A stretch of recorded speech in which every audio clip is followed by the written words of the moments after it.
l'Europe est à la dérive et que tu peux pas monter une vraie belle boîte en Europe. Et si tu arrives à monter une vraie belle boîte mondiale, parce que si tu montes une boîte sur le marché européen parce que c'est un marché captif, pourquoi pas. Ouais. Mais si tu arrives à monter une vraie belle boîte en Europe, la vérité c'est que si tu l'avais montée aux US, tu aurais fait x5. En fait, il y a des boîtes ici qui n'ont aucun respect pour le code.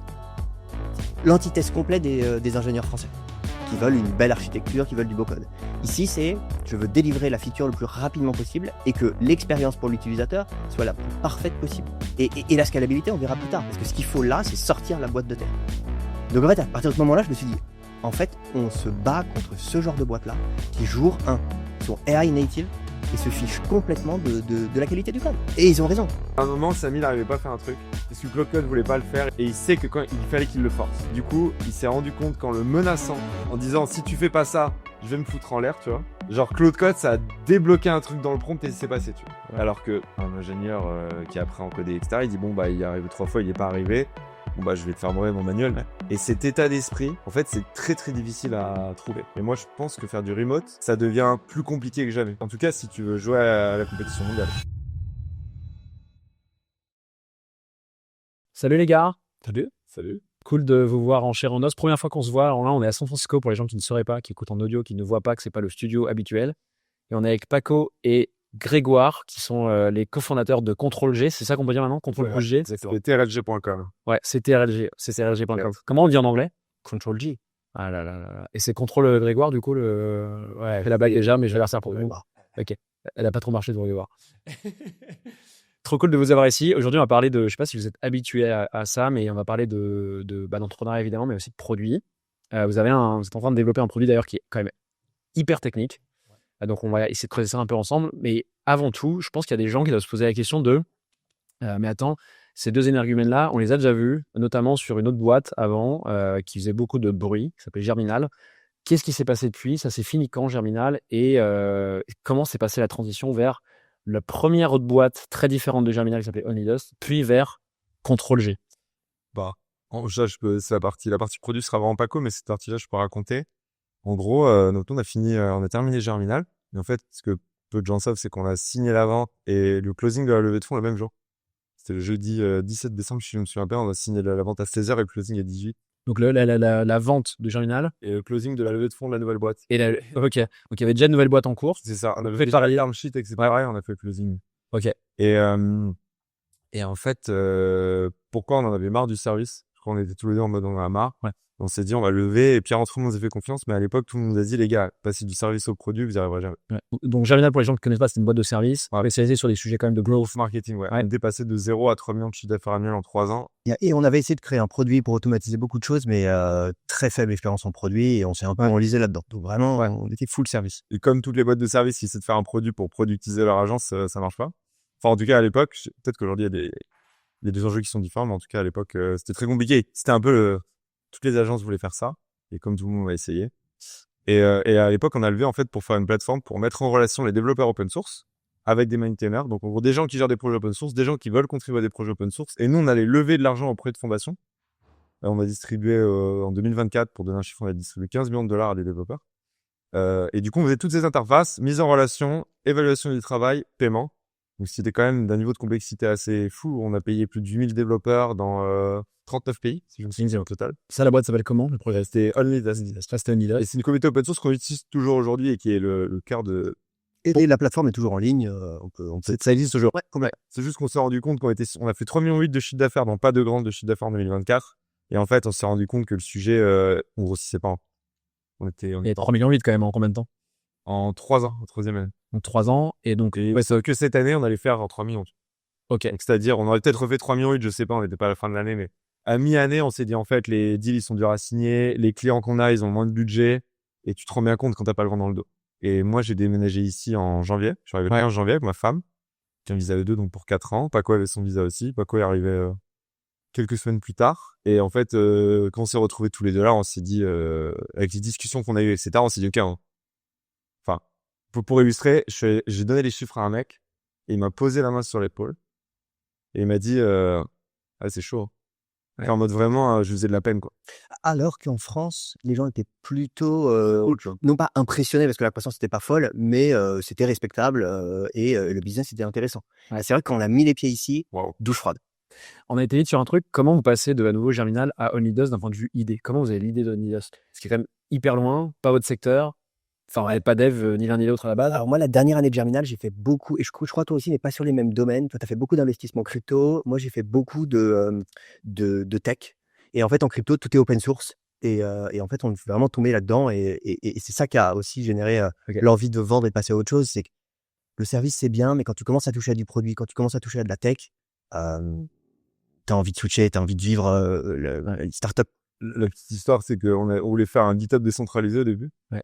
Tiens, moi, on va faire un truc excuse-moi, décentralisé, c'était un peu la mode à l'époque, on va faire un open source décentralisé. Et un mec qui me dit, ah, vous avez déjà des devs et tout, des early adopters. Tenez, je vous file $50,000 et financer des projets open source dans mon écosystème. On l'a distribué et le mec nous a dit, OK, vous donnez $100,000 et donnez $300,000. On a un peu été tiré par le marché, tu vois. On voulait bosser en open source, dans la coordination à grande échelle avec des systèmes décentralisés. Et on a fini dans l'open source à distribuer des fonds, tu vois. Et voilà, on pourrait raconter l'histoire des différentes vicissitudes, etc. Mais long story short, faire du business dans l'open source, c'est compliqué. C'est compliqué. Ouais. Il y a pas mal de boîtes pourtant qui se lançaient dedans, notamment les dev tools.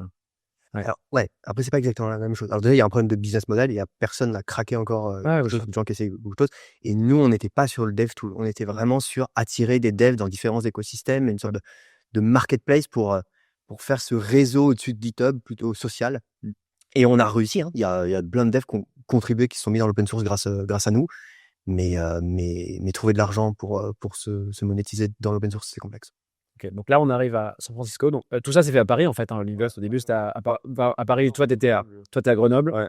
Je sais que t'y tiens. Toi, t'étais à Paris. Moi, Paris et toute l'équipe en France, un peu partout. Répartis. Vous avez une boîte remote, c'est pas une boîte physique. Enfin, Ouais, au début, maintenant, on est en train de changer d'avis là-dessus de façon très forte, mais à l'époque, complètement jour 1, tout le monde remote.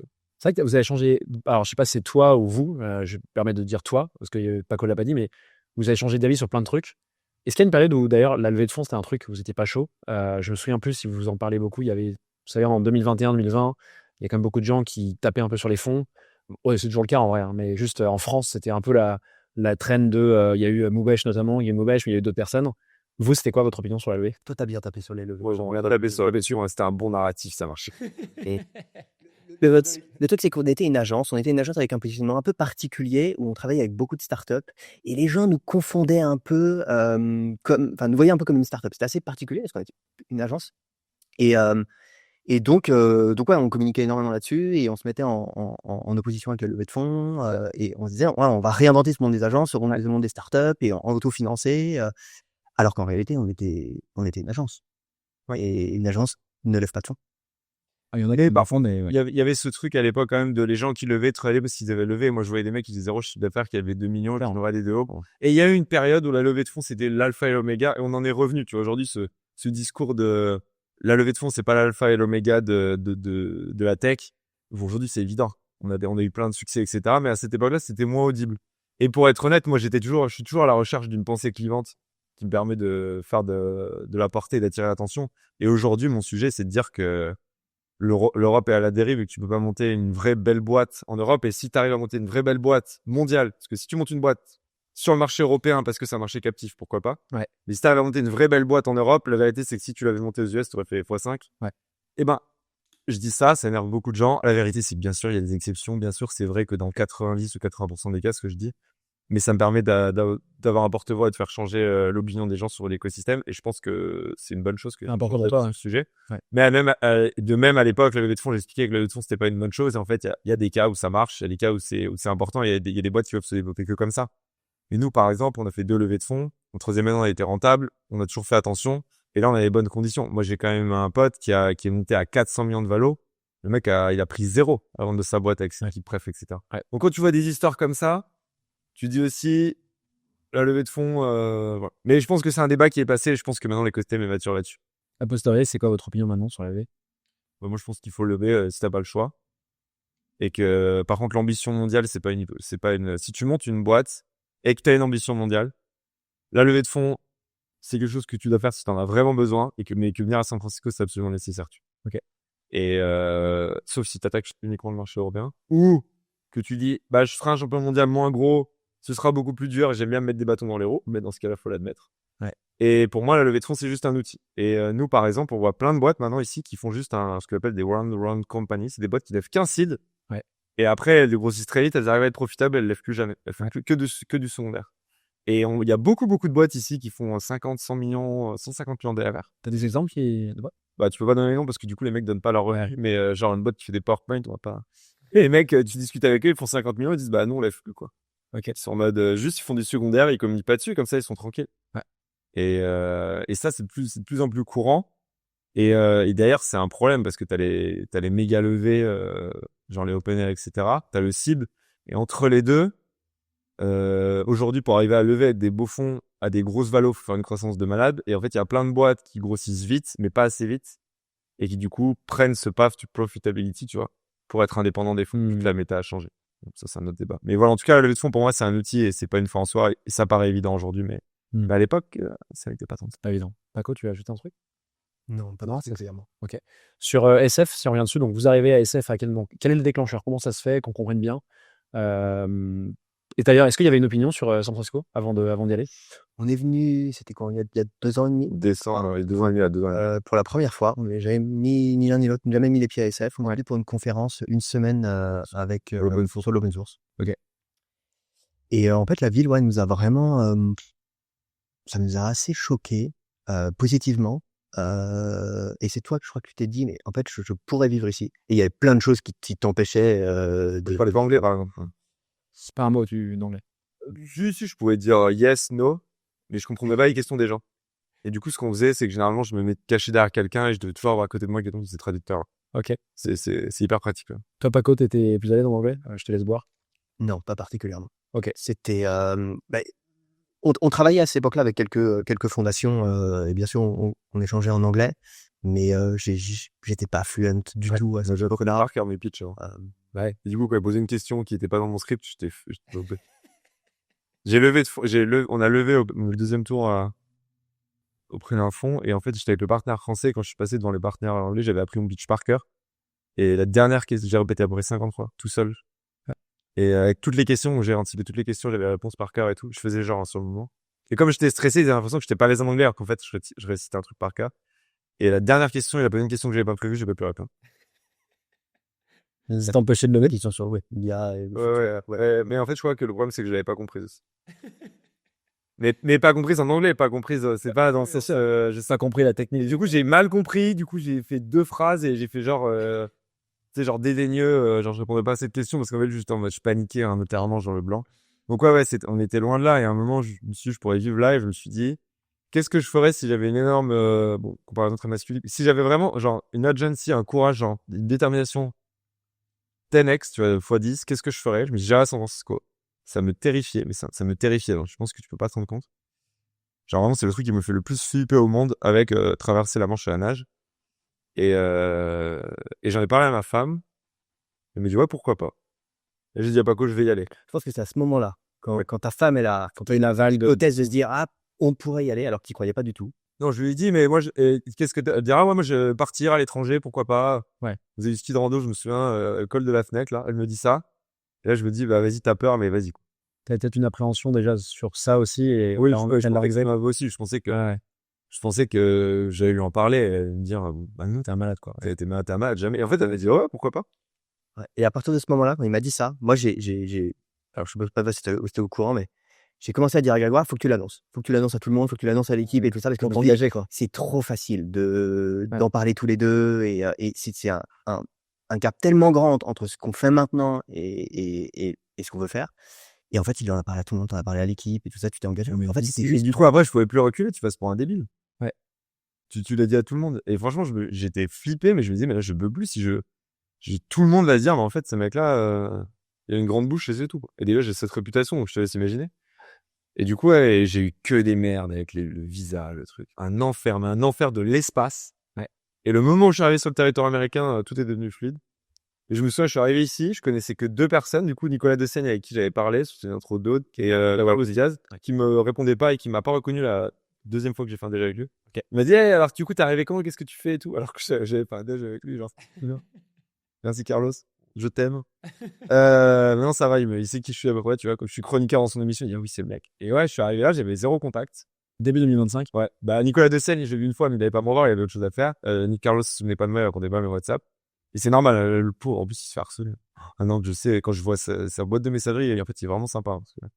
Et de m'avoir répondu la première fois. Et j'ai fait un post LinkedIn, j'ai dit, je suis arrivé à SF, qui veut me voir. Ouais. Et je suis arrivé ici avec mon visa, un Airbnb pour 1 mois, que j'avais pris dans un quartier que je connaissais pas, mon sac à dos, 0 contact, et j'ai dit, vas-y, je vais ouvrir le marché américain. Let's go. Ok. Toi, Paco, t'es arrivé plus tard. Moi, je suis arrivé 1 mois après. Je suis arrivé mi-février. Donc moi, en gros, cette année, j'ai vraiment fait moitié-moitié entre France et les US. Ouais. Puisque, et on a peut-être l'occasion d'en parler, de travailler d'ici avec une équipe en France, c'est un enfer. Il y a 9 heures de décalage horaire, j'ai toujours pas compris comment faire. Donc j'y suis allé petit bout par petit bout et la première fois, je suis allé 6 semaines de mi-février à fin mars. Et ça va complètement changer. Et la boîte, mais ça a changé beaucoup de choses. Bah, je veux qu'on parle de la boîte du coup. Donc là, c'est début 2025. Toi, t'arrives, vous êtes encore sur Onidust à l'époque? Ouais. Ouais. Il y a un switch qui se fait d'Onidust vers CTRLG, CTRL-G. Il se passe à quel moment pour qu'on arrive à comprendre un peu par rapport à il SF? se fait beaucoup plus tard. Il se fait en juin, juillet. Ouais.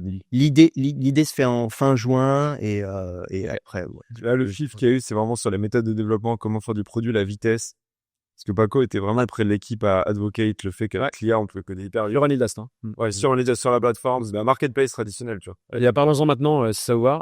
Qu'est-ce qui se passe donc c'est quoi? C'est de février à juin, c'est ça, de ce que je comprends, ces constats que tu fais sur Onidust et... En fait, c'est même un peu avant. Okay. Ça commence. Donc moi, depuis l'arrivée de ChatGPT, alors il faut savoir que moi j'ai un background tech dans le sens où j'ai fait beaucoup de cyber quand j'étais jeune. Donc tout ce qui est pen test offensif. La particularité de la cyber, en tout cas dans ce que je faisais, c'est pas du beau dev dans le sens où tu développes pas en équipe. Tu sais réfléchir, penser, voir une architecture et la casser. Donc, j'ai une très, très bonne compréhension de comment structurer des projets tech, comment ça fonctionne. Par contre, j'ai pas d'expérience de travail de développement en équipe. Donc, chez OmniDesk, j'étais CPO et je m'occupais de toute la partie produit. J'ai toujours utilisé ChatGPT pour coder des scripts, pour aller traiter de la donnée et faire mes bases de données de mon côté. Et on avait des analyses, par exemple, de GitHub où je synchronisais tout GitHub et je faisais des exports de données. Ouais, 30 Tera de données, quand même. Et j'étais en parallèle toujours avec l'équipe technique. Je faisais mon boulot d'analyse de mon côté avec mes propres scripts. 2-3 mois avant l'arrivée à SF, on a eu des soucis sur la partie product design. Le travail n'était pas au niveau, le product designer partait en vacances et en fait je me suis retrouvé. Moi je ne sais pas du tout utiliser Figma. Les devs attendaient le lundi les nouvelles maquettes des nouvelles features et je me suis dit la seule chose que je peux faire, c'est de développer le front. Sans avoir une volonté de vraiment développer le front pour le mettre en prod, mais pour montrer mes idées et la maquette. Et donc, je me suis mis sur Cursor, que j'avais déjà utilisé aussi un peu avant. C'était en novembre-décembre. C'était en décembre, début décembre. J'étais à Istanbul, c'était le week-end. C'était moins connu. C'était déjà assez avancé. Je l'utilisais depuis la sortie de Cursor, je l'utilisais depuis le début. Et en fait, je me suis dit, OK, je crée un projet et je fais une page de l'app. La page convexe, je me souviens plus de la feature, mais une feature assez complexe en plusieurs screens. Et en fait, je me rends compte que en quelques heures, j'arrive à reproduire le front de l'app et à itérer hyper rapidement. Et de dire, en fait, il suffit de dire, demande à l'IA de faire une autre version, encore une version, encore une version. Et pour brainstormer, c'était extraordinaire. Donc à la fin du week-end, je me retrouve avec un front qui est pour moi la spec de la nouvelle feature. Et quand j'ai présenté ça à l'équipe, la discussion était très perturbante parce que alors déjà les délais étaient très longs. Moi je venais de faire ça en quelques heures, ouais. Et eux c'était des délais en quelques semaines pour faire ça. Donc déjà je comprenais pas trop les estimations et il y a eu un switch dans ma tête. Je me suis dit mais en fait je pense qu'on peut tous travailler comme ça maintenant. Et les discussions étaient très complexes. Okay. C'était une team qui utilisait je sais plus. Je te dis la team, c'est les devs. Hein. Ouais, exactement. Ouais. Alors, même la partie design, okay. Parce que c'est entre les deux, c'était un peu particulier. À l'époque, on avait 7 devs. Ouais. 7 devs à l'époque. Okay. Et on n'a pas. Et en gros, c'était une équipe qui utilisait un peu les outils d'IA, ouais. mais sur de l'autocomplétion. Et Cursor, à l'époque, je sais plus s'ils ont toujours un petit commande K que tu avais où tu pouvais écrire une fonction particulière. Mais tout ce qui était laisser l'IA autonome pour créer, du tout, impossible. Et donc, à partir de ce moment-là, j'ai eu une petite gêne dans ma tête. C'était quoi la gêne? La gêne, c'est, je pense qu'on peut aller beaucoup, beaucoup plus vite. Et En gros, on sortait une feature par semaine pour tous les 10 jours. Et Baco, il avait réussi à faire en un week-end, seul, parce que normalement, 4 fronts faisaient en 10 jours. en fait, j'avais simplifié, j'avais accéléré le taf de réflexion produit, design, et j'avais un front. Et mon inconnu, c'était quelle est la qualité en fait du code de ce front, et j'étais pas vraiment certain que la qualité était bonne. Et c'était l'argument que j'avais dans la team, c'est en fait le code est pas bon, il faut tout recoder proprement et ça peut pas se mettre dans la code base. Tout le mois de janvier, je l'ai passé à expérimenter des choses de mon côté en parallèle. Donc en fait, je me suis retrouvé avec des copies de bouts de l'app sur mon repo en parallèle. Donc le malaise grandissait de plus en plus. Je suis arrivé à SF avec ce questionnement, dire comment est-ce qu'on fait, comment on collabore avec de l'IA, est-ce que c'est faisable, est-ce que l'IA est au niveau. Et là, les gens, ils ont rigolé. Ils m'ont dit, évidemment. En fait, la question, c'est pas est-ce que l'IA est au niveau, c'est comment on fait avec une équipe existante à travailler à plusieurs avec de l'IA et comment on fait pour changer nos méthodes de travail le plus vite possible, parce que les boîtes de YC, jour 1, ils font abstraction du code. Et c'est un truc que j'ai découvert ici, c'est en fait, il y a des boîtes ici qui n'ont aucun respect pour le code. L'antithèse complète des ingénieurs français qui veulent une belle architecture, qui veulent du beau code. Ici, c'est je veux délivrer la feature le plus rapidement possible et que l'expérience pour l'utilisateur soit la plus parfaite possible. Mais comment c'est codé? Comment c'est fait? En fait, on s'en fiche. Et même si on a des bugs, on s'en fiche. Et la scalabilité, on verra plus tard. Parce que ce qu'il faut là, c'est sortir la boîte de terre. Donc en fait, à partir de ce moment-là, je me suis dit, en fait, on se bat contre ce genre de boîte-là qui, jour 1, sont AI native et se fichent complètement de la qualité du code. Et ils ont raison. A posteriori, je comprends complètement, parce qu'en fait, ta boîte a plus de chances de mourir que de vivre. Donc, il faut sortir le plus rapidement possible. Et c'est en gros toutes les bonnes pratiques produits qu'on a eues dans les dernières années, mais compressées en termes de temps, divisé par 10, même par Je pense que le cycle, avant, tu pouvais. Tu sais, il y avait un cycle de discover, en gros, tout feature. Des boîtes qui nous faisaient 6 semaines.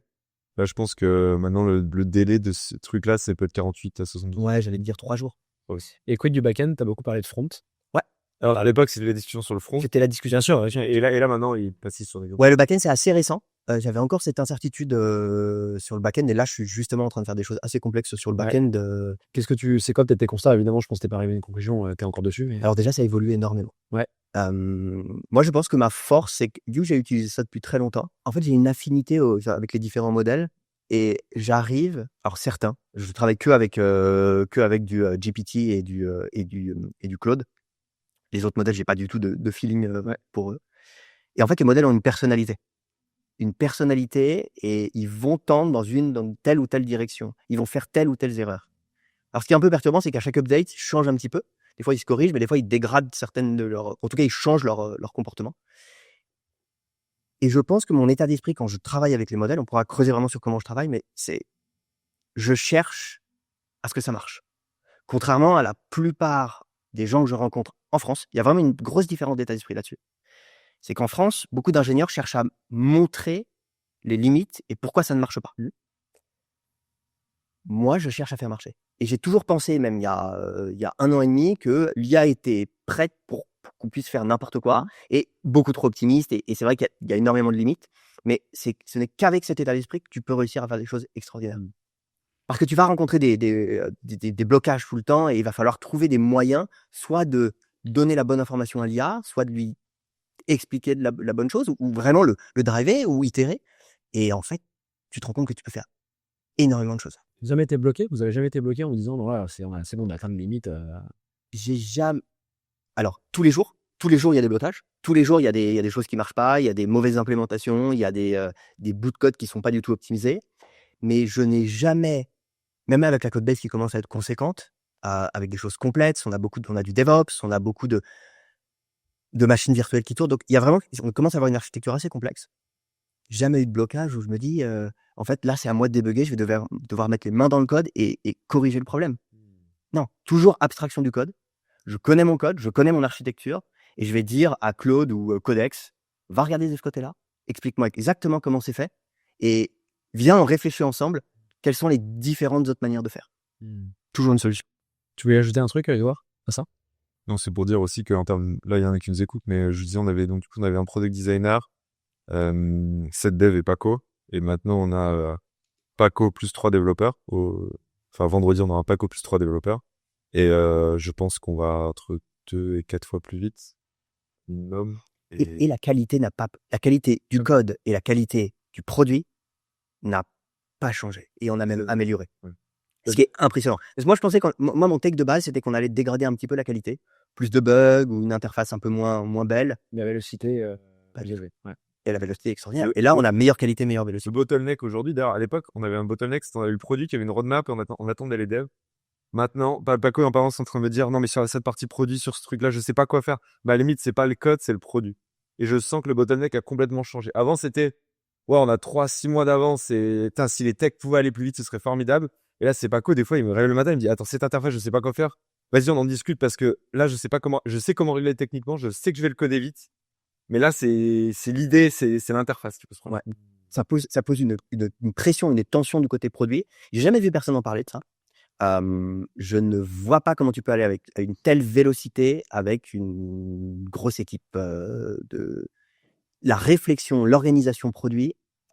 En fait, ça devient très complexe de travailler avec d'autres personnes. Et aujourd'hui, comment se passe la collab? Là, tu m'as dit 3 devs aujourd'hui, c'est ça? Ouais. Comment se passe la collab? Comment déjà tu fais pour initier les devs, en fait, les convaincre qu'il faut bosser avec? C'est beaucoup de devs en France. Alors, je connais moins ici, hein, mais en France, ça fait qu'il y a beaucoup de gens qui sont un peu peur. Et du coup, ils sont un peu en mode je repousse, on verra plus tard, ou voilà. Toi, comment tu fais pour finalement collaborer avec eux aujourd'hui? Est-ce qu'ils se sont mis aussi complètement, ou est-ce qu'ils ont encore leur posture traditionnelle, historique? Alors, il faut savoir que en février, on était beaucoup plus dans l'équipe et que justement, en revenant de SF début avril, en fait, je n'ai pas voulu me mettre dans la position justement d'éducation et de faire un plan de transformation long de la team. Donc en fait, on s'est séparé d'une grande partie de la team, de tous les devs qui avaient encore des doutes sur l'IA ou comment l'utiliser. Et j'ai gardé que les gens qui étaient passionnés et qui avaient le même état d'esprit que moi, de dire, T'es convaincu? en fait, le niveau est bon, maintenant, c'est trouvons une manière de travailler avec l'IA. Comment tu gères cette transition? Enfin, comment vous avez géré ça? Quelqu'un m'a dit que je faisais la conduite du changement avec un flingue. Ce qui est une méthodologie que je recommande pas. Ça veut dire quoi, ça? Bah, globalement, c'est qu'on allait voir les gens et on leur a dit, bah, les gars, on est désolé, on pense qu'avec l'IA, on peut aller beaucoup plus vite. On voit que vous embrassez pas le truc. Et en fait, à la fois, ils l'embrassaient pas et à la fois, ça faisait plus de sens d'avoir 4 fronts dans l'équipe, tu vois. C'était quoi leur réaction quand tu dis embrasse pas? Je pense que c'est important pour il y a plein d'équipes qui vivent ça en ce moment. Les réflexions sont Bah, courtes. les gens te disent, en fait, au fond, ils y croient pas. Ils y croient pas. Ils voient ce que fait Paco, ils voient que ça va plus vite.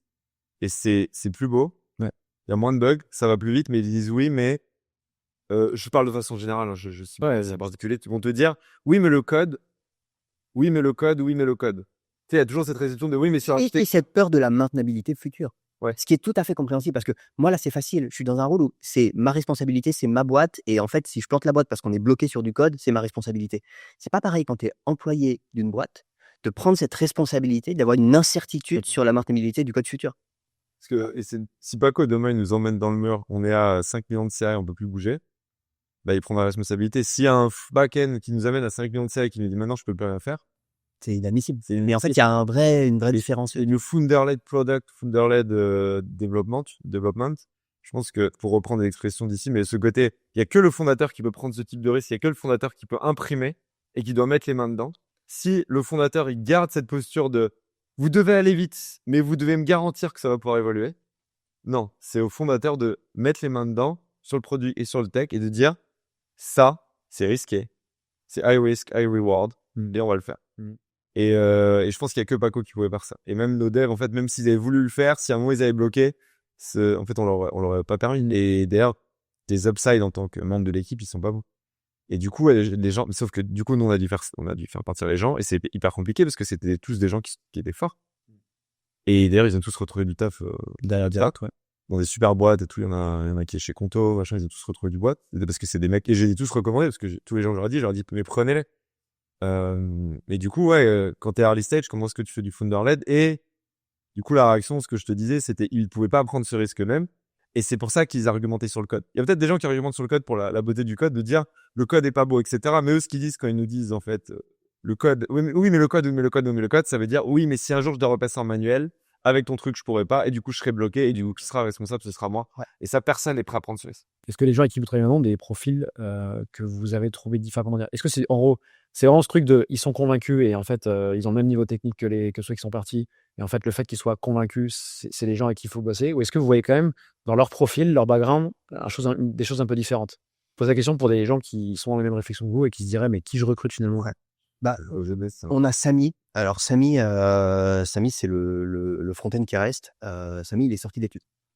Et moi, je pense que c'est juste il sait que le futur, c'est de travailler avec des agents et comme tu dis, il l'embrace à 100%. Il a réussi à se faire insulter par Claude Code. Oui, il y a une technique de management des agents assez particulière. Ça, j'y raconte, votre code l'a traité des LDP. Et on est sur, Là, toutes les barrières. on est sur le modèle qui est le plus sécurisé en termes de politiquement correct, de langage. Je suis sûr, à un moment, Samy n'arrivait pas à faire un truc. Parce que Claude Code voulait pas le faire et il a dit, et il sait que quand il fallait qu'il le force. Et du coup, il s'est rendu compte qu'en le menaçant en disant, si tu fais pas ça, je vais me foutre en l'air, tu vois. Genre, Claude Code, ça a débloqué un truc dans le prompt et c'est passé, tu vois. Ouais. Je dis pas que c'est une technique de prompting, mais lui, il en est au stade où il dit, ça bloque. Ok, faut que je le menace. Il le menace, il voit que ça marche pas. Il dit, il faut que j'essaie une autre menace. Il essaie une menace, ça marche. Je veux dire, c'est complètement, et ça a marché. Je veux dire, vraiment, il a prompté 4 fois, ça va marcher. La 5e, ça a marché parce qu'il est allé loin. Et peut-être qu'en fait, c'est autre chose qui a débloqué, mais en fait, il se pose pas la question. Alors que un ingénieur qui a appris à encoder, etc., il dit, bon, bah, il est arrivé 3 fois, il n'y est pas arrivé. Bon, bah, je vais te faire moi-même en manuel. Ouais. Et cet état d'esprit, Ouais. en fait, c'est très, très difficile à trouver. Et ça te permet, ce que je disais sur les personnalités du modèle. Donc lui, il ne travaille que avec Claude et il le comment je sais pas comment le dire pour que ça ne paraisse pas bizarre, mais il le comprend et il comprend dans quelle direction va Claude. Et justement, il utilise des sortes de manipulation psychologique. Alors c'est pas du tout ma technique, c'est ça qui est très drôle. On a chacun des techniques différentes et de manipulation psychologique pour faire des choses à des sujets sur lesquels il sait que Claude va abandonner ou va pas aller, va pas finir le travail. Il dit par exemple, il y a des studios où il ne finit pas, il finit jamais, et il dit qu'en faisant, eh ben, en promptant de façon différente, il va arriver à le faire finir. C'est hyper intéressant. Et genre, tu vois toute la journée comme ça, et des fois, il est énervé de son ordi, parce qu'il est en mode, non mais énervé, genre vraiment, tout ça qu'il a des sentiments, il est en mode, ça marche pas, il a, tu veux, comme ça, tu vois. Genre, et tu te dis, mais, c'est ça, c'est natif. Alors qu'en vrai, un ingénieur senior, qu'est-ce qu'il fait? Ça fait 3 fois qu'il demande à Claude y arrive pas, il se dit, c'est quoi ce modèle de merde? Il le fait remettre. Ce que je dis, ouais, je répète. Et c'était Et c'est peut-être plus productif. Ouais. C'est ça qui est drôle, parce qu'à certains moments, tu t'enlises, mais moi, je pense que tu comprends comment les modèles fonctionnent et tu t'apprends cette expertise de merger avec les AI. Il y a souvent du temps où j'ai vraiment des moments où j'ai vraiment l'impression c'est une collaboration tellement forte où tu co-réfléchis. Tu délègues pas ton thinking, tu prends de l'information que tu n'as pas, en fait. Et actuellement, c'est horrible à dire, mais c'est beaucoup plus productif pour moi de travailler avec une AI pour réfléchir, brainstormer, que de travailler avec un autre humain. C'est quoi votre stack? sur certains sujets de temps en temps qu'on est vraiment bloqué, il a besoin d'un autre être humain, mais c'est une démarche principale. Ouais. Donc j'espère juste que les modèles vont pas trop progresser et qu'il va pas se rendre compte qu'en fait je suis une Ça sert à rien. Mais en vrai, maintenant le problème avec lesquels il vient me voir, avant on s'appelait beaucoup pour discuter, brainstormer sur des sujets. Ouais. Maintenant il vient me voir qu'avec des sujets vraiment très très durs. C'est quoi votre collab à tous les deux? Parce que toi, d'abord, t'es moins dans le produit que Paco, même si t'es CEO de la boîte aujourd'hui. Ouais, ça. C'est quoi la collab et est-ce qu'elle a évolué depuis l'utilisation de ces outils du coup? Bah complètement. Ouais. En fait moi avant, moi ce que j'aimais dire c'est que moi j'ai le sens du vent et Paco il a le sens de l'histoire. Vas-y, raconte, c'est quoi ça? C'est-à-dire bah tu vois, j'avais ouvert un doc je sais plus si c'était en février ou en juin, peu importe, on va dire que c'était en juin. Et c'était un doc et il expliquait tous les enjeux de la boîte sur la plateforme open source, etc. Et je l'avais lu et je m'étais dit bah oui. Oui, pourquoi il a fait ce doc récap sur les enjeux de la boîte? Et en plus, il y avait un truc. Et il y avait des questions qui n'étaient pas très pertinentes. Ça, si, c'était pertinent, mais il y avait un truc qu'on m'avait taclé. Ah oui. Ouais, c'était évident quoi. Je me disais, mais pourquoi il a refait un doc avec nos enjeux, avec cette question qu'on a taclée, genre en février? Et là, je regarde 2022. La date du doc. Ça fait 3 ans. En fait, ce doc, est-ce que je trie Notion? Je dis, le mec, il a fait un doc à 3 ans avec nos enjeux de la boîte exacts. Et moi, et du coup, on avait fait chacun l'exercice de notre côté. Moi, je relis mon doc. Mon doc, c'était nimp. En fait, c'était les tendances du marché, qu'est-ce que voulaient les VC à ce moment-là et tout. Ma vision, elle était complètement modelée par ce que les VC voulaient et ce que le marché voulait. Et du coup, je me dis, Paco, il a quand même ce talent de voir loin. Et en fait, Après, on a réfléchi, c'était en février qu'on a réfléchi, donc c'est ça, c'était juin le doc. Et on a discuté tous les deux, et en fait, je me suis rendu compte que toutes les très mauvaises décisions qu'on avait prises, c'est quand j'avais essayé de le convaincre d'un truc où il me disait je le sens pas, je le sens pas, je le sens pas. Et maintenant, ce rôle qu'on a, c'est Paco, il projette, c'est réfléchir à c'est quoi le futur. Je pense que c'est lié à vraiment ses bases techno très profondes et il sent les trucs. Et il sent parce qu'en fait, il a une expertise très très rapide. Et c'est intéressant que tu dis quand tu sens, parce que c'est aussi le problème que j'ai pendant longtemps eu, c'est que j'ai beaucoup de sensations et de feeling, d'intuition que je ne peux pas argumenter. Et donc, ce qui est très complexe, parce que quand tu arrives avec une idée que je ne sens pas, et que toi, ton seul argument, c'est non, je pense qu'il ne faut pas faire ça, et que tu n'as aucun autre argument, et qu'il me faut beaucoup plus de temps pour aller creuser, pour justifier, et que toi, tu arrives avec beaucoup d'arguments, en fait, automatiquement, je passe de ton côté. Et maintenant, ce qu'on fait, c'est du coup, on écoute, c'est notre couple de cofondateurs. Hein. Ouais. On écoute, moi, j'écoute ses sentiments, et je lui pose des questions, je creuse avec lui, et je lui dis, ok, voilà, ok, ça te paraît ok, et là, souvent, il me dit, ah oui, c'est ça. Tu vois, parce qu'il faut quand même que je remodèle, que je pose des questions, que j'interroge. Après, je dis, ok, bah ça, je vais le vendre comme ça. Tu me dis que ça, c'est le bon truc. Bah moi, maintenant, j'ai le sens du vent. Donc, le sens de l'histoire, c'est par là-bas. Bon, en ce moment, le vent va là, donc on va aller là-bas, mais on va faire ça, parce que ça va beaucoup mieux marcher, tu vois, que si on va tout droit. Et du coup, on a vraiment ce tandem. Et sur le produit, maintenant, je vais voir Paco, je lui dis, voilà ce dont les labos ont besoin. Ouais. Voilà ce qu'ils m'ont dit. Qu'est-ce que t'en penses? Il me dit ça, ok, mais ça, non. Tu vois, par exemple, un truc multi-step avec l'intervention d'un être humain, d'un humain dans un benchmark. Et un mec, il m'a dit ça, Paco, il m'a dit ça, dans 6 mois, c'est plus relevant. Il m'a dit, si on bosse là-dessus, c'est le sens du vent en ce moment, on pourrait sortir un bench et tout. Mais il dit, ça, dans 6 mois, ça a plus de sens pour telle raison. Hop, j'ai mis de côté. Je lui dis, ah, on a un sujet sur les évals, etc. Et là, il me fait, ah, les évals, tac, tac, tac. Bon, ça doit être détail, parce que vu comme on a galéré pour les infos, je vais pas dire dans un podcast. Mais du coup, il me dit, les évals, c'est comme ça, comme ça, comme ça. Il me dit, ah, ça, c'est intéressant. Et on peut le faire en 3 étapes. Ok. Et je lui dis, ah, mais l'étape 2, je peux pas là. On dit, ok, on fait l'étape 1 et l'étape 3, on squeeze la 2. Bim. Et c'est comme ça qu'on bosse. Et du coup, moi. Alors là, je pense que les gens n'ont pas forcément compris ce que tu racontais, parce qu'on a switché sur le nouveau business. On avait réagi. Non, mais on va faire la transition sur je compte. Tu veux, c'est très bien de me rappeler, on va dire. J'ai plongé sur le. On va en parler de Parce que le rapport avec OpenGeos, là, il est pas forcément très clair. D'accord. Ouais, mais à l'époque, d'accord. Pardon pour l'exemple. Oh, c'est un super feedback que tu as à ton cofondateur en live. Ça marche comme ça aussi. Des fois, il vient me voir, il me dit, écoute, Grégoire, à ce meeting, en fait, quand t'as dit ça, c'était hyper malaisant, donc ce serait bien qu'il le refasse ça. Et en vrai, on a ce truc de feedback instantané, pas devant l'équipe quand c'est un sujet pour l'équipe, mais même comme ça en vidéo ou en discussion, etc. Et ça marche plutôt pas mal. Juste avant la transition sur la nouvelle boîte, et ouais, je pense que c'est hyper important qu'on en parle.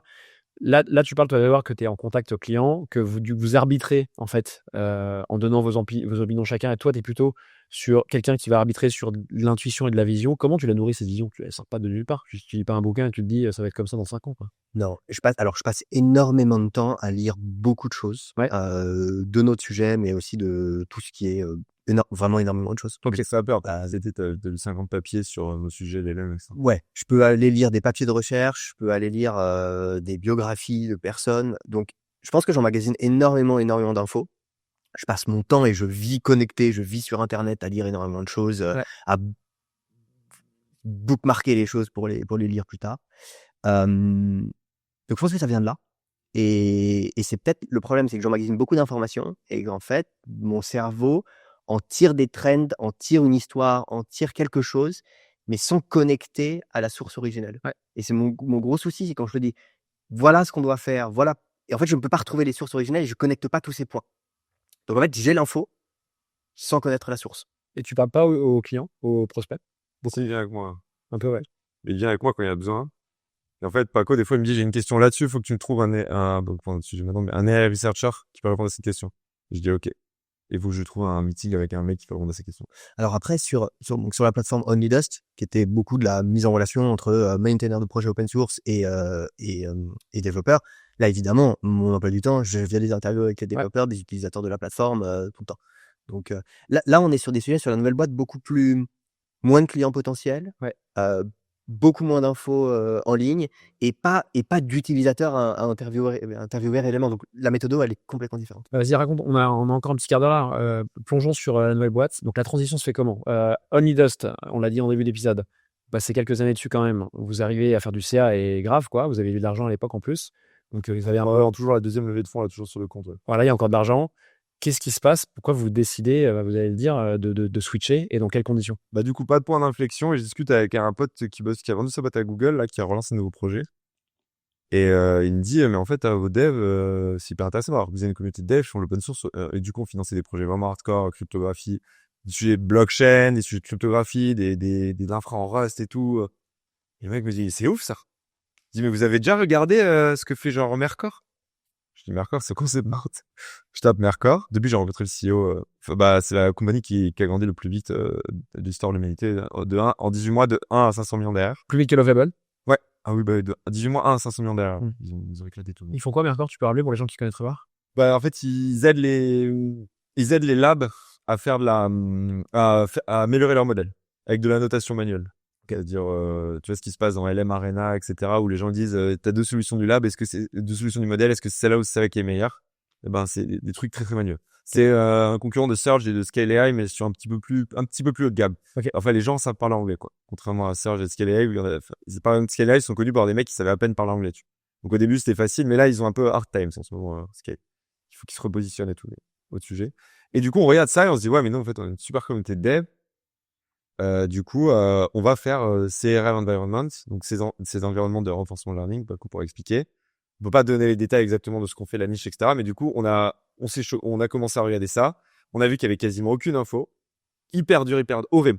On faisait des entretiens avec des gens. Et ils disaient, de lab, ils disaient, je peux pas te donner d'infos. En fait, on s'est dit, on a une communauté de dev. Les labs cherchent de la donnée, de code, de haut niveau. Actuellement, tous leurs prestataires vendent de la donnée d'assez faible qualité. Ils essaient de se repositionner sur de la donnée de haut niveau. On l'a. Maintenant, on ne sait pas exactement quoi vendre, quel est le produit, combien le vendre et tout ça. On interroge et on discute avec des AI researchers. Aucune info. C'était incroyable. Ils veulent pas vous en... Ils répondent pas. Ils sont là et pendant une demi-heure, ils répondent pas. Mais des mecs très sympas. Tu les avais en call, mais ils répondent pas sur le call. Ils répondent pas. Et c'est quoi les questions que vous posez?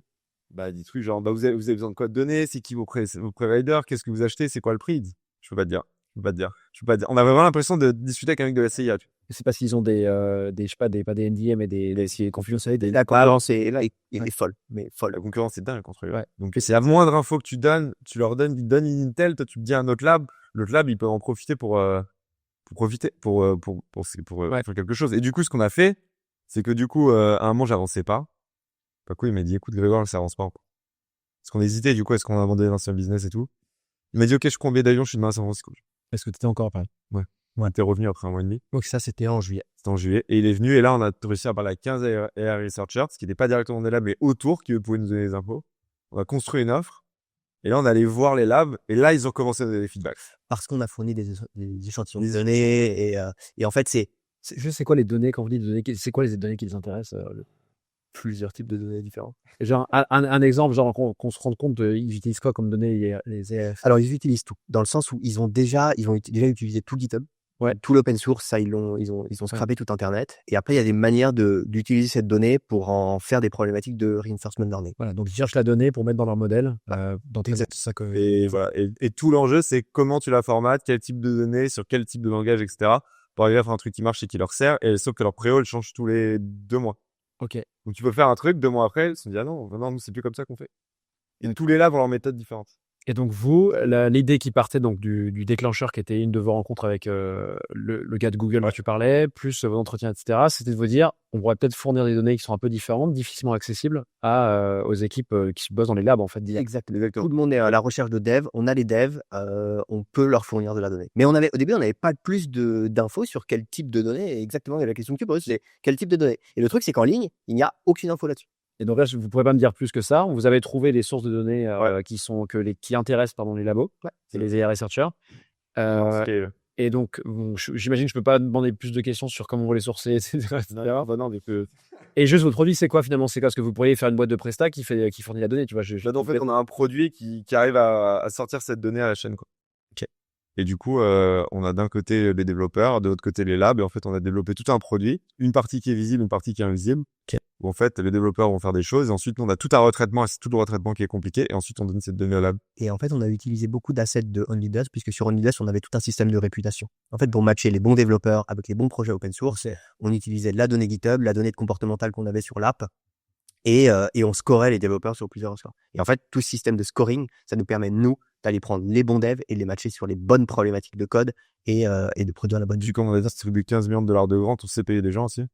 Et parce que les développeurs, tu leur crées des incentives qui sont différents en fonction du type d'actions que tu leur demandes de faire, etc. Et nous, on maîtrise tous les incentives, on sait comment les gens te game, on sait en fonction des pays, les cultures qu'ils ont, comment ils font, ce qu'ils trichent, sur quoi.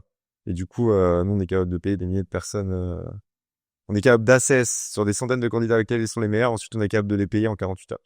Alors du coup, quand tu dis payer candidat, etc., c'est qu'il y a des candidats qui fournissent la donnée, que je comprends bien. Mais il y a des candidats qui travaillent sur des choses et qui nous permettent de créer de la donnée. Ok.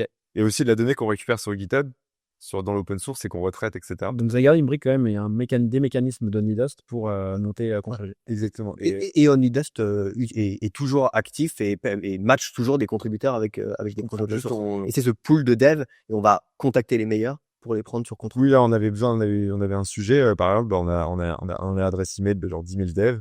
On a pris notre scoring, on a sorti les 200 meilleurs, on leur a écrit et c'était parti. Et les gens nous connaissent, ils ont une relation avec la plateforme, donc en fait, c'est assez simple de les sourcer. Ce qui est la grande problématique de tous ces providers de data des labs, c'est comment sourcer les bons devs. Et comment leur faire des trucs qui ont un maximum de valeur ajoutée. Et on peut pas dire avec qui on bosse, parce que maintenant, dès qu'on rencontre un lab, on signe un NDA. Okay. Avant même qu'on ait fait le premier call. Mais on discute avec 5 labs, dont 4 dans le top 7. Donc tu peux essayer de faire le jeu de savoir que... Je connais pas bien. Et je vais pas vous mettre le top 7, non, du coup, j'ai pas le 2. Parce que là, bon, en tout cas, si tu sais que dans le top 7, il y a OpenAI, Anthropic et Google DeepMind. Dans le top 7, on bosse avec 4. Et dans ces 3-là, il y en a plusieurs, quoi. Ok. Ça se passe bien, le développement du coup de la boîte? Parce que là, on parle de quelque chose qui a quelques mois, en fait, que quelques mois. On a arrêté l'autre activité là. Le 1er octobre, on a complètement arrêté l'autre activité. Ça faisait 190 par mois, je crois, de MRR. On a complètement shut down et là, on est parti. Et pour l'instant, c'est bien. Mais le jour où on aura un chiffre d'affaires qui sera suffisamment gros pour que je puisse faire le malin sur LinkedIn, t'inquiète pas, tu vas te remettre à LinkedIn. Je ferai un post, ouais. Mais je suis déjà sur LinkedIn, hein, Et j'ai vu un mec là, un français, je sais pas si t'as vu, il a fait un selfie avec Sam Altman. Ah non, j'ai pas vu. Un mec qui fait du produit, il a un podcast assez court, c'est là quand il sait. Le mec a fait un selfie sur Sam Altman et il s'appelle Timothée, je crois. J'étais en mode, putain, j'aurais dû faire ça aussi. Moqueur. Mais t'inquiète pas, quand je pourrais faire mon selfie en mettant mon chiffre d'affaires, je serai le premier à faire le malin. Est-ce qu'il y a pour aller vers la fin du podcast, est-ce qu'il y a des learnings, des opinions que vous avez envie de livrer là? On peut aller sur des opinions qui sont très larges sur le programme, mais aussi sur la conception de produits, on en a beaucoup parlé. Est-ce qu'il y a des trucs que vous avez envie de livrer, des messages à faire passer maintenant? On est en français là, on sera plutôt pour des équipes françaises ou des fondeurs français. Moi, c'est vraiment la partie IA et utilisation des agents IA. Parce que à chaque fois que je fais une soirée avec des start-upers français, plutôt bien, j'étais à la soirée Kima, et chaque fois que je fais une soirée que je parle à des CTO ou CPO, on m'explique toujours que soit on sous-entend que mon code il est pas au niveau, ou que ça va pas scaler, ou que leurs problématiques sont complexes, alors que c'est des SaaS. On n'est pas sur des problématiques bas niveau, hardware. Et là, je suis d'accord. Là, il y a des problèmes sur les LLM. Mais je urge tout CTO, CPO comme je dis, de merger avec l'AI et l'utiliser en permanence. Et de se dire, est-ce que je peux, le taf que je fais manuellement, en fait, de partir du principe que je peux le faire avec l'AI et de le faire avec l'AI. Et par contre, de ne pas se contenter de la médiocrité. Parce que le problème de ChatGPT, ça a défoncé tous les rendus marketing. Et je vois, j'ai bossé beaucoup en market, les gens se contentent d'un contenu moyen, médiocre. Et en fait, c'est pas le principe de l'AI. C'est soit de faire de la co-réflexion, soit de faire un premier draft, soit de faire du retour sur ce que tu produis. Mais en fait, tu peux pas, et que ce soit en code ou en rédaction, tu peux pas te contenter de la médiocrité. Par contre, tu dois travailler, tu dois merger avec l'AI. Et c'est comme ça que tu comprendras vraiment comment travailler avec. En fait, ce qui est hyper dur, c'est qu'en 1 minute, tu peux avoir un truc qui est 20% de moins, 20% moins qualité que ce que tu faisais avant en 6 heures. Et il faut arriver à accepter de passer 3 heures pour que ce soit 20% de mieux ce que tu aurais fait avant en 6 heures à la main. Et le problème, c'est que tu as ce shoot de dopamine au bout d'1 minute c'est un peu moins bien. Et Paco, il fait un truc, il dit ok, ça marche. Et il pourrait s'arrêter au bout d'1 minute, mais en fait, s'il faisait ça tout le temps, il finirait par un produit qui est juste moins bien partout. Et au lieu de ça, il met ses 3 heures de plus. Et cet exercice intellectuel d'accepter de pas y passer 1 minute, mais d'y passer 3 heures alors qu'avant, tu aurais passé 6. Et de prompter, alors qu'avant, tu aurais juste écrit. Tu sais ce que je veux dire? Cet exercice intellectuel, je trouve qu'il est très difficile. Et je pense que ce qui empêche la plupart des gens de faire des vrais trucs, c'est ce premier résultat qu'ils ont au bout d'1 minute. Parce que du coup, ils se disent « Ah, ça va ». Et en fait, c'est pas comme ça que tu montes une boîte. Et arriver à bosser avec de l'AI en gardant un niveau d'exigence, même en relevant encore ton niveau d'exigence sur la vitesse et sur la qualité, c'est ouf. Une phrase que dit souvent Paco, c'est on va pas faire plus vite, on va pas faire mieux. On va faire plus vite et on va faire mieux. Et la plupart des gens, ils pensent qu'ils doivent faire l'un ou l'autre. Et en fait, c'est comme un pilote de Formule 1. Pour gagner une course, c'est pas tu dois rester en vie et être le plus rapide. Ou être le plus rapide, tu vois. Les mecs, ils font les deux. Tu vois. Hyper intéressant. Et après, bouger à San Francisco parce que je trouve qu'il y a une énergie dans la ville. Moi, j'arrive à travailler beaucoup plus. On a toute l'équipe là qui vient 2 mois de nous. Vous allez encore en France, votre équipe? On a Samy maintenant qui est avec nous. Il y a Marina qui est avec nous. Moitié-moitié. Les 3 qui restent, ils viennent là jusqu'à la fin de l'année. Vous recrutez d'ailleurs, est-ce qu'il y a des trucs prévus pour l'instant ou comme vous en peur? Pour l'instant, on recrute pas. Ah, ça y est, vous êtes équipé. En plus, maintenant, les candidats, etc., qui viennent, enfin, tu sais, maintenant, bref, les gens commencent à nous connaître un peu. Par contre, s'il y a des développeurs qui ont des side projects sur des sujets bien lardos, écoute, grave chou qui m'envoie un petit email, on a des trucs très sympas pour eux. Trop bien. Ouais, message passé. Et donc, SF donc tu fais venir les équipes, tu disais. Combien de temps tu les fais venir? 2 mois et demi. 2 mois et demi, ok. Le but, c'est quoi? Et d'ailleurs, on devait en parler rapidement, mais sur tes croyances sur le fait que les boîtes sont mieux physiquement maintenant. En fait, c'est pas compliqué, c'est que Paco, maintenant, t'as combien d'interactions par jour avec Samy? T'en as. Des fois, pendant 3 heures, t'es de ton côté, mais quand ils doivent bosser ensemble, ils ont une interaction toutes les 6-7 minutes et c'est une micro-interaction. Ils tournent l'écran, ils disent ça, tac, tac, tac. Et en fait, là où avant, t'avais des sites de travail sur, comme on le disait, tu pouvais mettre 4, 6 semaines sur un sujet. Tu vois, il y a le product designer qui faisait ça, un round, etc. Quand tu compresses ça en 24 heures, en 48 heures, en fait, ce qui devient le boulet d'étranglement, c'est cette petite discussion sur je suis bloqué là-dessus, qu'est-ce que t'en penses, etc. Ouais. Et quand tu codes beaucoup plus vite, quand tu produis beaucoup plus vite, quand t'écris beaucoup plus vite, ce qui devient ton bottleneck, c'est toutes ces micro-décisions que tu dois prendre, tous ces problèmes que tu as. Et le problème, avant, tu les rencontrais toutes les 3 heures. Maintenant, tu peux les rencontrer toutes les 5 minutes. Et donc, du coup, tu es obligé d'avoir des micro-interactions. Et moi, je pense que faire du remote, ça devient plus compliqué que jamais. En tout cas, si tu veux jouer à la compétition mondiale, quoi. Ouais, parce que tu peux pas avoir ces micro-interactions alors que tu es à côté de la personne, etc. Moi, par exemple, ce matin, j'avais pas besoin de micro-interaction. On a 2 bureaux. Moi, je suis resté, on a un bureau Visa et un vrai bureau quoi sympa. On avait pour le Visa. Bah, j'étais tout seul ce matin. De 5h30 à 12h30, j'étais tout seul. Mais là, pas con, on a vu en discutant, on a déjà réglé plusieurs problèmes, on retourne à un sujet, là, on a un retour tableau blanc en arrivant. Et après, je vais me remettre à shipper. Mais en remote, c'est pas possible de faire ça. Trop bien. Merci les gars, c'est trop cool. Tu veux ajouter un truc, Paco? Non. Bon, ouais, on est dans les temps. Merci beaucoup, trop content d'avoir eu de vos news. J'ai pu approfondir des trucs que j'avais pas eu le temps d'approfondir avec vous cette semaine en vous voyant. Et trop hâte d'avoir la suite. Hein. Ouais. Et les vidéos de Gambato qui tapent sur tout le monde. Surtout sur les Français qui viennent pas à SF. Ça, c'est ma passion. Merci les gars, trop cool. Merci.